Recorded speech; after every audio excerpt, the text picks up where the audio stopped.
vydesilo alebo prekvapilo, že Tokio má taký silný, rýchly tep životný. A je to na človeka z menšieho mesta, z inej krajiny z Európy, je to veľký aglomerát, ktorý pracuje jak stroj.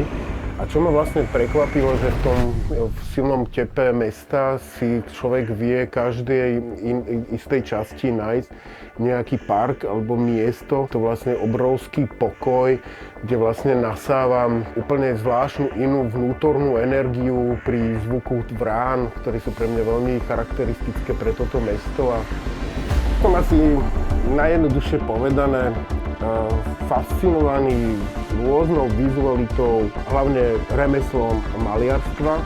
Yokohama Museum, kde bola výstava yokai umenia, ktoré vlastne pre mňa veľmi zvláštnym svetom mantinely, tak tá yokai je tak naplnená vlastne tými démonmi, takými tými až sexuálnymi, až desivými vecami, že mi to ukázalo úplne nové dvere. Tie práce, ktoré vznikajú práve tu v Tokiu, sú možno viac ilustratívne, ale nie sú v sebe hrozne desivé príbehy a Tokiu ma ako keby tlačí do niečoho, nejakého vnútorného nepokoja a chutí skúsiť niečo nové. Tak som sám zvedavý, čo to prinesie, lebo vždy som odtiaľto odchádzal jednak s plným štosom papieru a prác a poďalšie aj vlastne s niečím novým, čo sa týka vlastne maliarských techník. Ja som chcel vždycky využiť celú tú škálu farebnosti, ktorá nám ponúka súčasná popkultúra, reklama, biznis.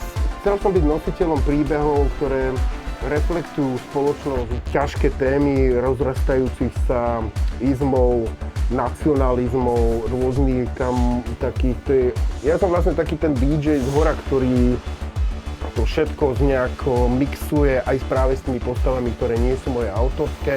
Všetko to vlastne ako keby meliem, ako taký mlynček na mäso do jednej vlastne malby.